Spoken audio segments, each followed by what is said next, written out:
Evan didn't bother pretending this was a normal meeting. He sat at the long conference table with a folder already open in front of him. 2 people from leadership were there too, the VP, Mr. Holden, and Tessa from HR. The mood felt cold, like everyone already knew the ending except me. Evan slid a printed report across the table. "Julia, your performance has been declining for months," he said. His voice was loud, like he wanted everyone to hear it. My stomach tightened. I had never received a warning. Never even heard a complaint.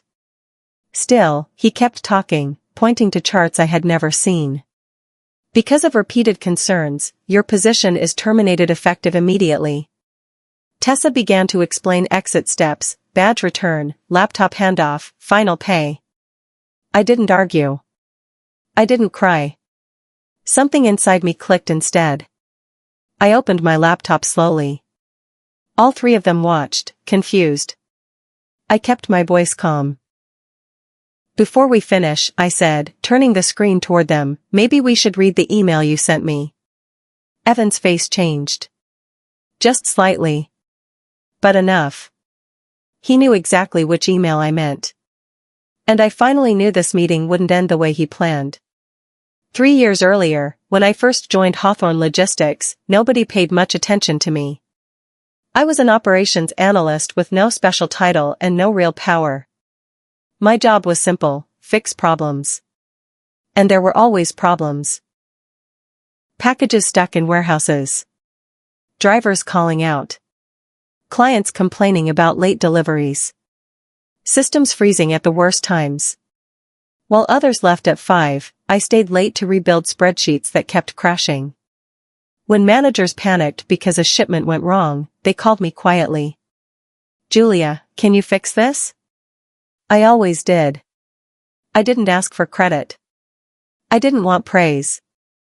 I wanted the company to run smoothly. Even when I solved mistakes that weren't mine, I stayed calm and focused. But something strange kept happening. Every time an issue was fixed or a process improved, it showed up later in one of Evan's reports. At first, I assumed everyone shared ideas in leadership meetings. But the patterns became clear.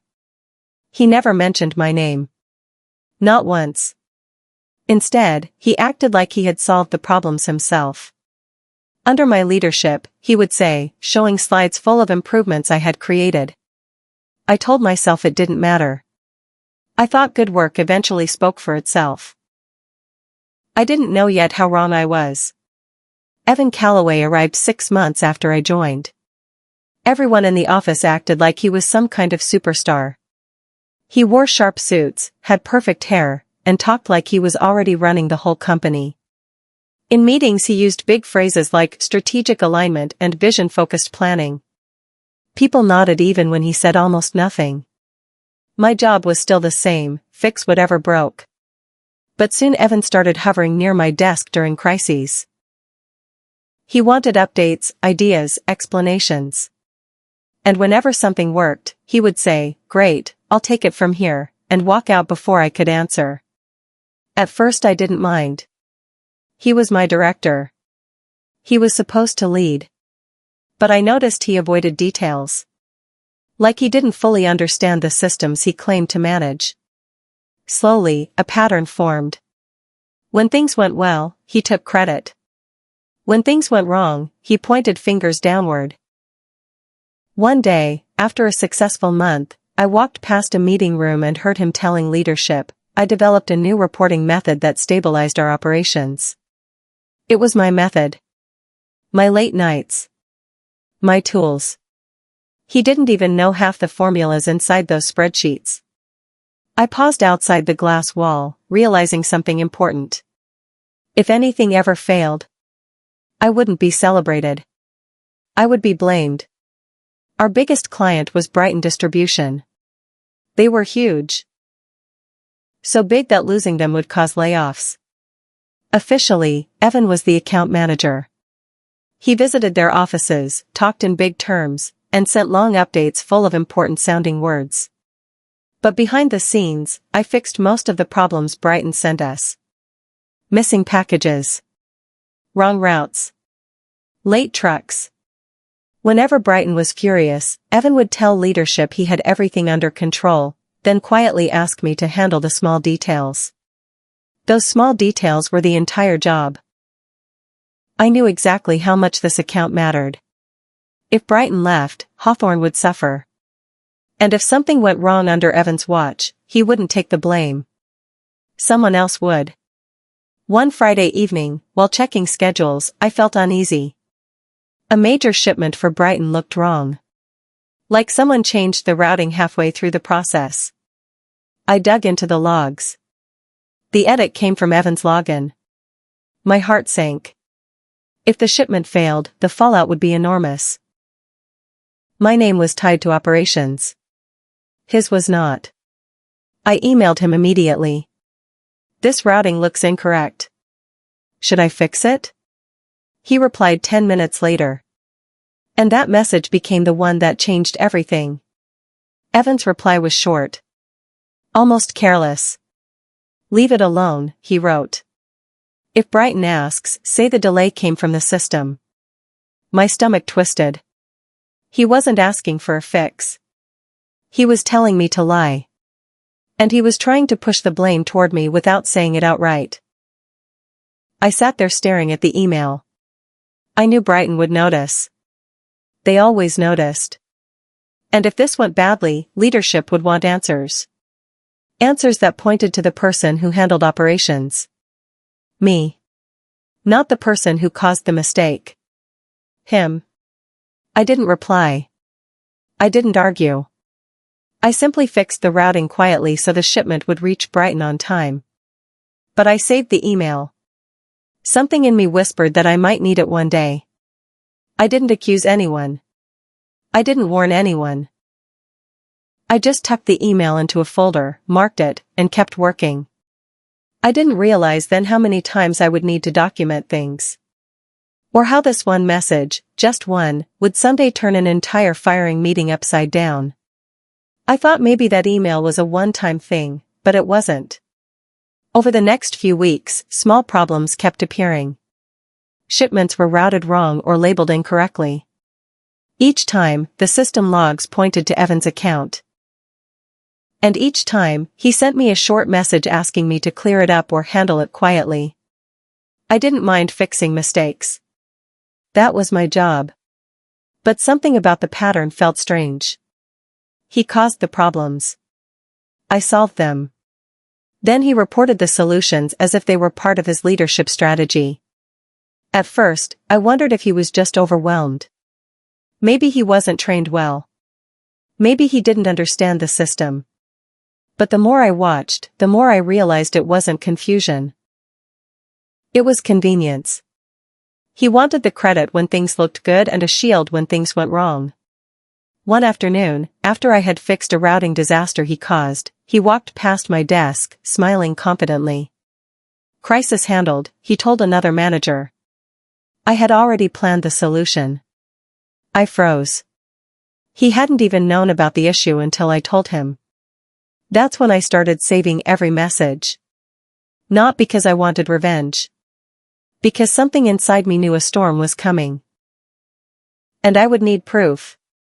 Once I started paying attention, the signs became impossible to ignore.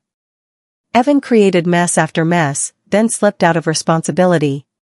He blamed the system. He blamed delays.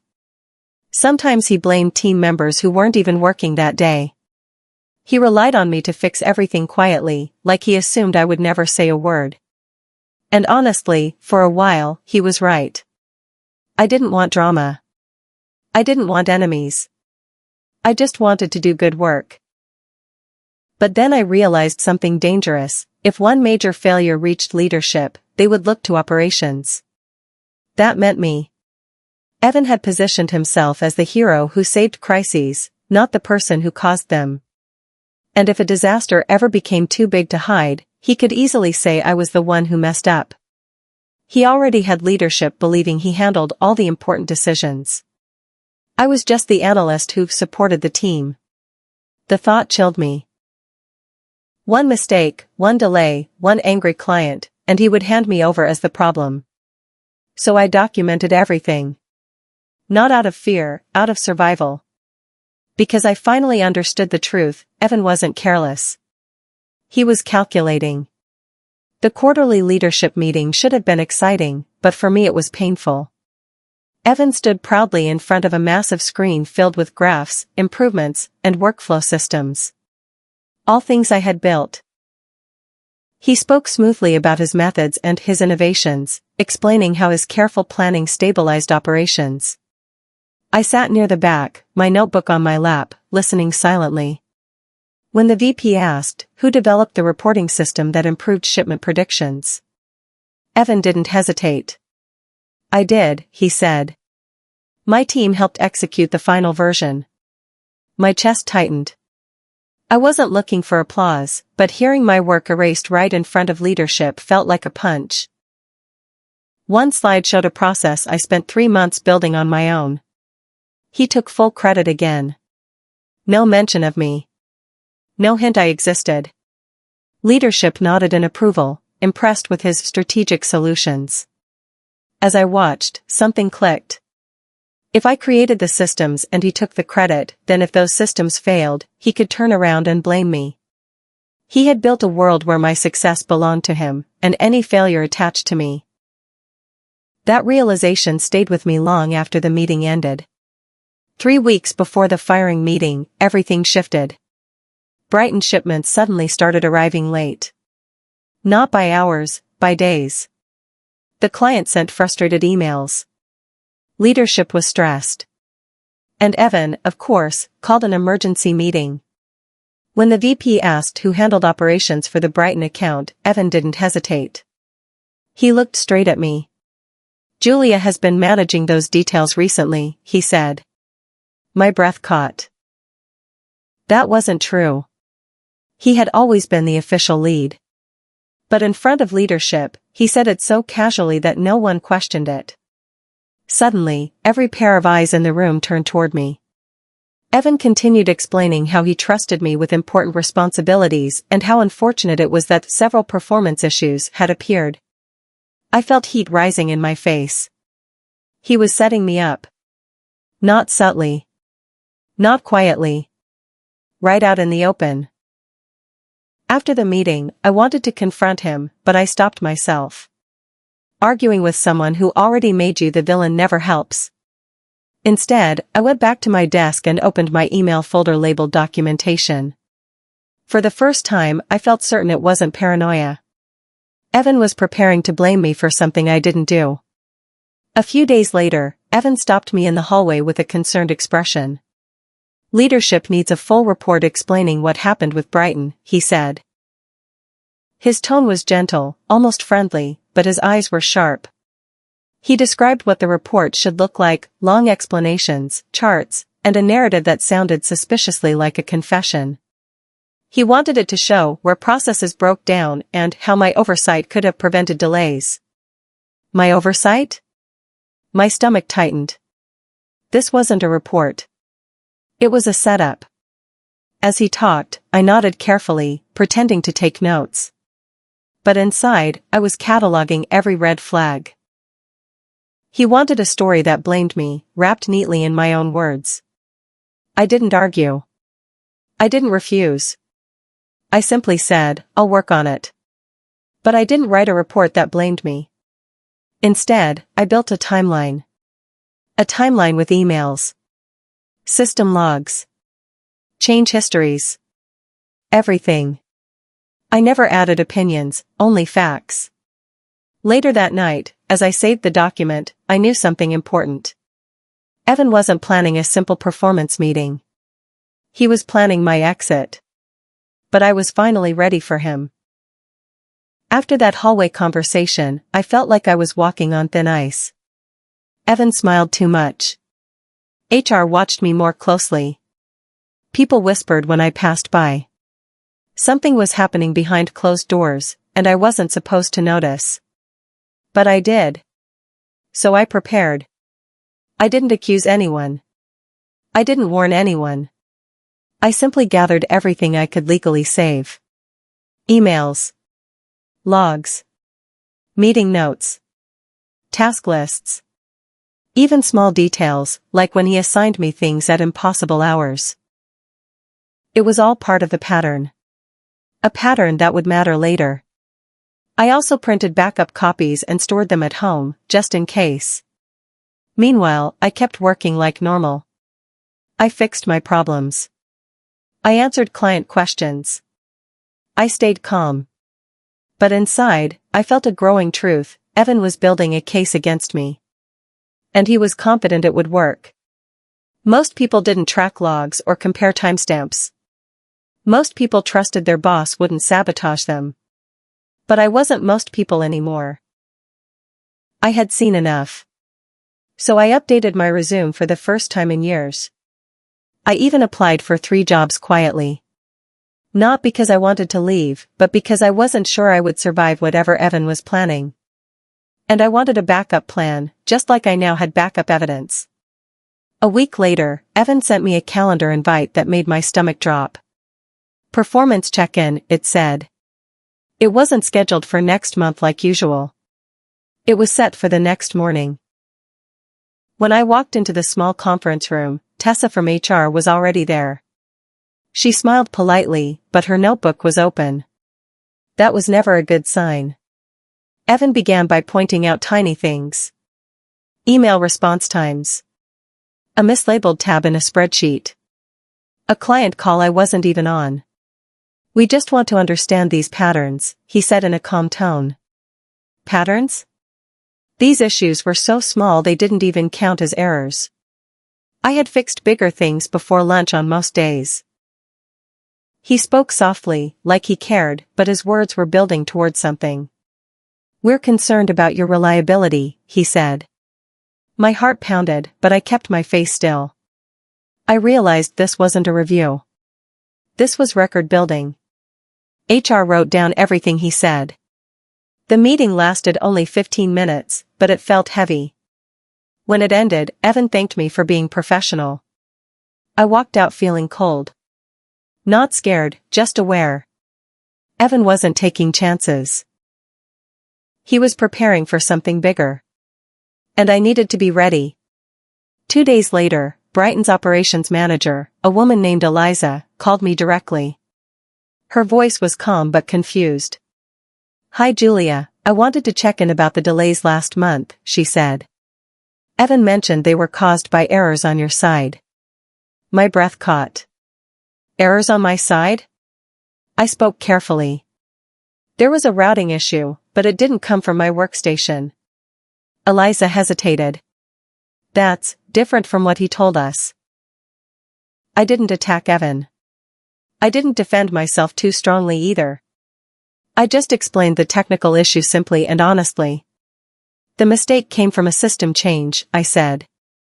I corrected it as soon as I saw it. Eliza let out a slow breath. That matches what we saw on our end, she said. I just wanted clarification. When the call ended, I stared at my screen for a long moment. Evan had already rewritten the story for the client. And clients talk. Leadership trusted Brighton's word more than mine. If Brighton believed I caused the delays, leadership would believe it too. And that meant Evan's version was spreading already. That simple phone call confirmed everything I feared. This wasn't a misunderstanding. This was a narrative. And I knew exactly who wrote it.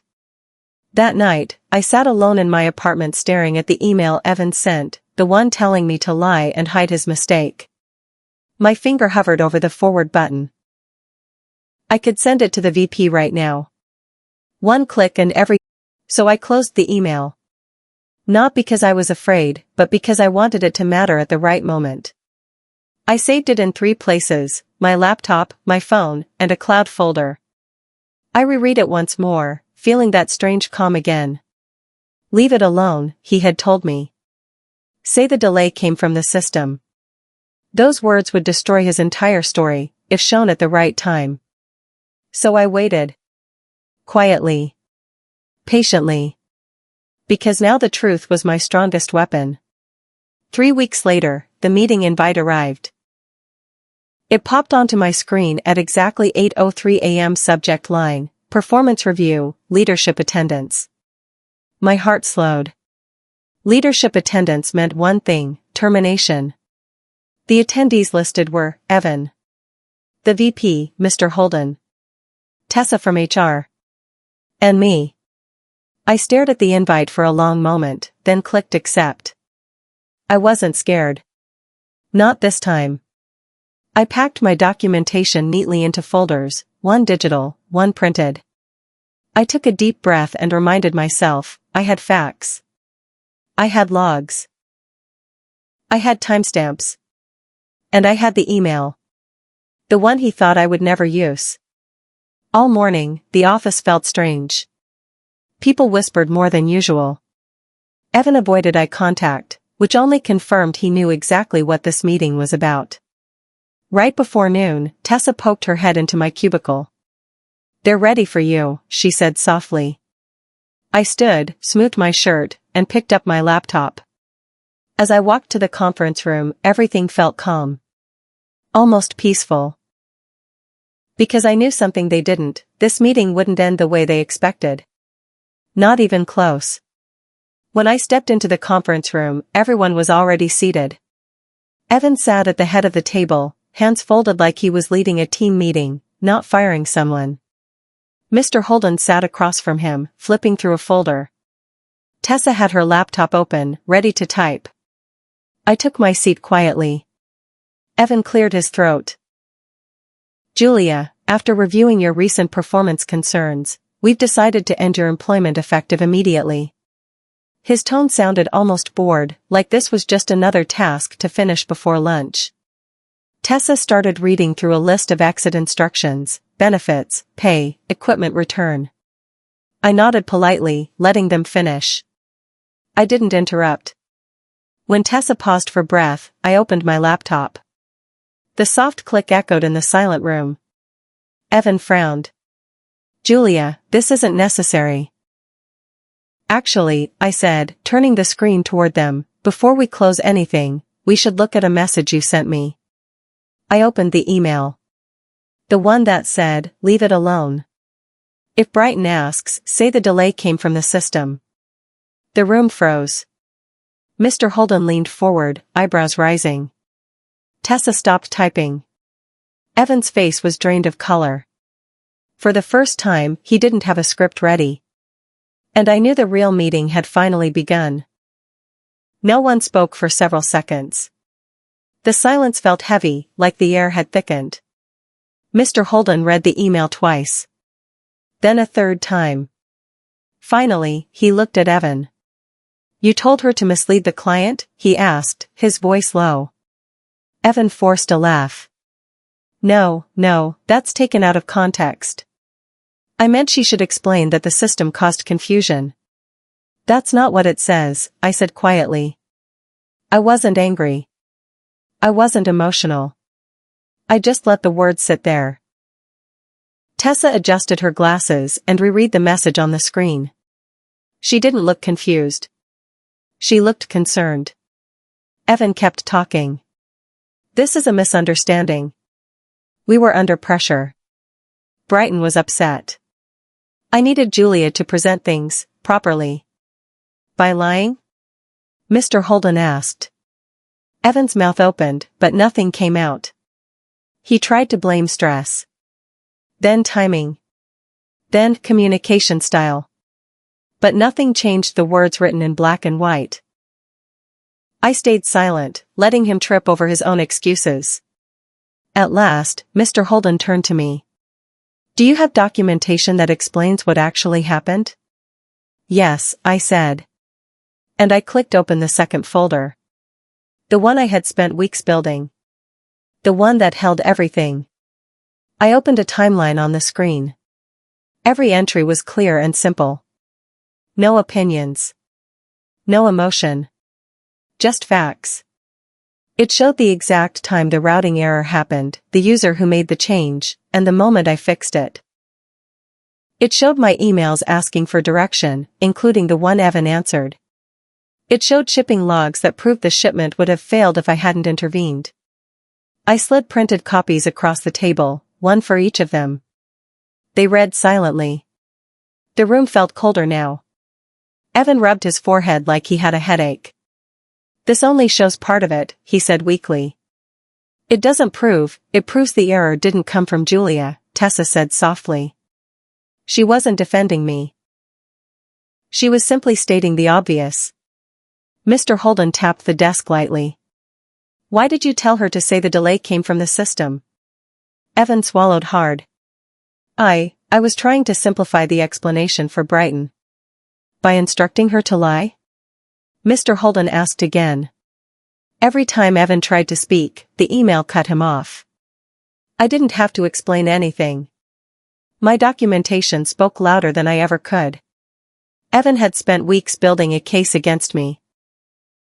But now, with one email and a clean timeline, that case was falling apart right in front of him. Mr. Holden leaned back and folded his arms. Julia, he asked, did Brighton ever contact you about this delay? I nodded. Yes. Eliza called me last week. And what did you tell her? The truth, I said. Without blaming anyone. He nodded slowly. Then he turned to Evan. And what did you tell Brighton? Evan blinked. I handled the communication. That's not an answer, Mr. Holden said. What did you tell them? Evan shifted in his chair but didn't reply. The silence was its own confession. Tessa typed rapidly, her expression tight. I added another document to the screen, call logs showing when Brighton contacted me and how quickly I responded. Every piece fit neatly into the timeline. Nothing dramatic. Just the truth that Evan tried to bury. This isn't about performance, Mr. Holden said, voice firm. This is about integrity. Evan's jaw tightened. I was doing what I thought was best for the company. By risking our biggest client? Mr. Holden snapped. Evan looked cornered. Trapped. And for the first time, he realized he wasn't controlling this meeting. The story he built was collapsing. And there was nothing he could do to stop it. Tessa slowly closed her folder. At this time, she said carefully, I don't believe we can continue with Julia's termination. Evan whipped his head toward her. What? You can't just, actually, Mr. Holden interrupted, we can. He turned to me with a steady gaze. Julia, please step outside for a few minutes while we discuss next steps. My heartbeat stayed calm. I stood, gathered my laptop, and walked out without looking at Evan. Outside the conference room, a few coworkers glanced at me, curious. I ignored them and sat on a bench near the window. My hands weren't shaking. I felt strangely steady. Inside the room, voices rose. Evan's voice was sharp, almost panicked. I heard words like pressure, misunderstood, and support. I heard Mr. Holden say, we're not discussing her anymore. We're discussing you. That sentence alone told me everything. After 10 minutes, the door opened. Tessa stepped out. Julia, she said gently, you can come back in. I stood, walked past her, and entered the room again. Mr. Holden folded his hands. Julia, he said, you're not being terminated. He paused. But this conversation with Evan is far from over. Evan stared at the table. And for the first time since I met him, he looked afraid. The next week moved slowly, but everything around me seemed to shift at once. Compliance requested access to my documentation. They asked for logs, timestamps, and email chains. I gave them everything without comment. They didn't say what they found, but their serious expressions told the story. Meanwhile, Evan avoided everyone. He shut his office door all day. When he walked through the hallway, he kept his head down. People whispered, sensing something big was happening. A few coworkers quietly asked if I was okay. I just nodded. I still did my job like always, fixing problems, updating reports, answering clients. But now, no one questioned my work. No one commented on performance concerns. It was like the meeting had flipped a switch. One afternoon, I walked past the conference room and saw Evan inside with compliance. His face looked pale. His hands kept clenching. A thick binder sat on the table, most of it filled with printed emails. My emails. His emails. Logs he never expected anyone to check.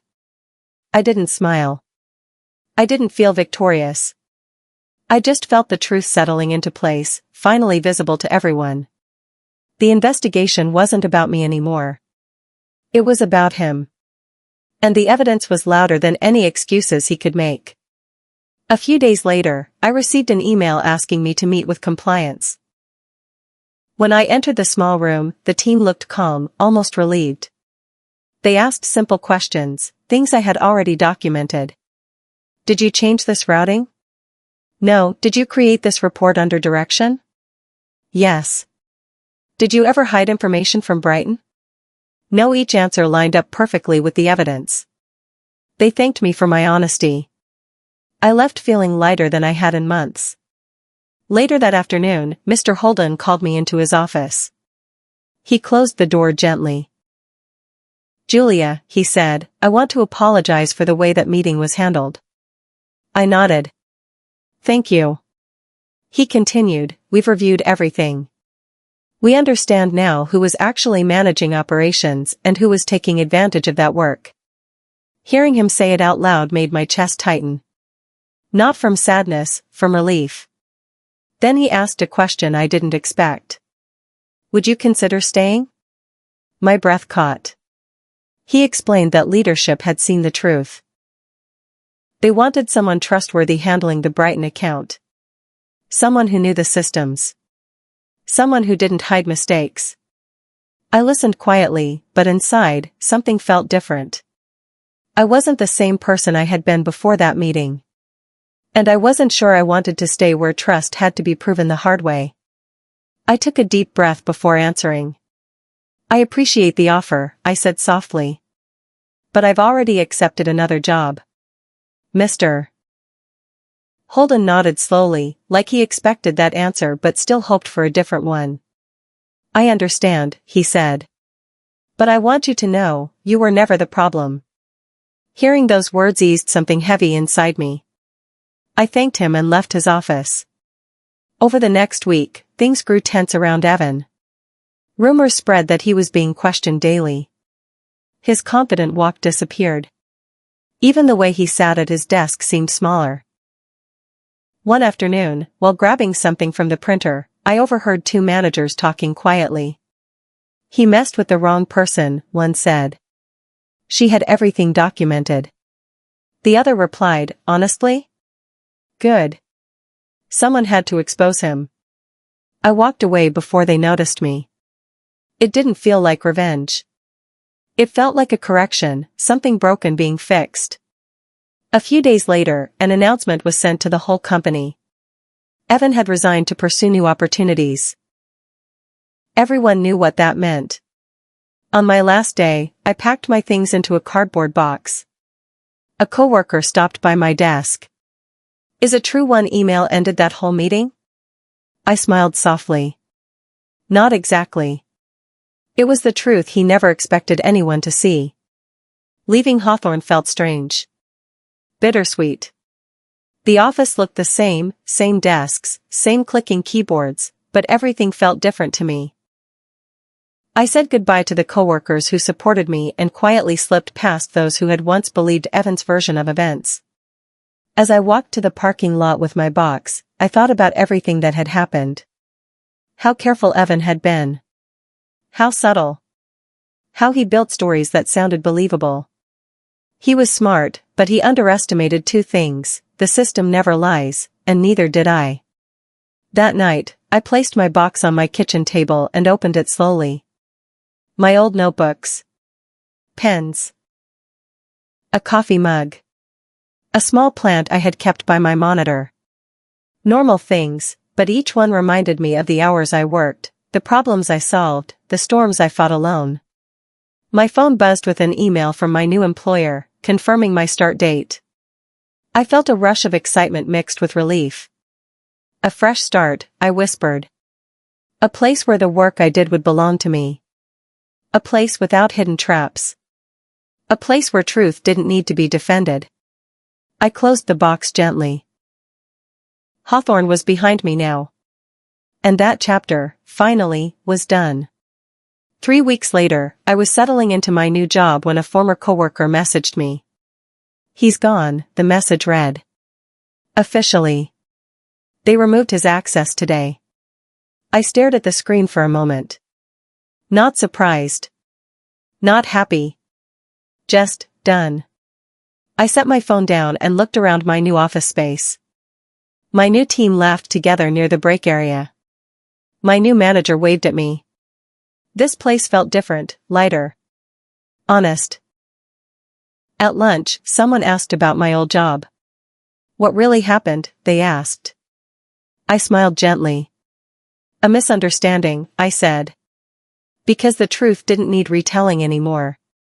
When I returned to my desk, I opened my email to check project updates. My inbox was calm, no hidden danger, no traps waiting inside. I breathed out slowly. I didn't think about Evan anymore. I didn't think about the firing meeting, the lies, or the long nights of fixing mistakes that weren't mine. Instead, I thought about the moment that changed everything. The moment I turned my laptop and showed them the email he thought no one would ever keep. People say one email ended that meeting. But they're wrong. It wasn't the email. It was the truth. And the truth, when finally seen, did what it always does. It set everything right.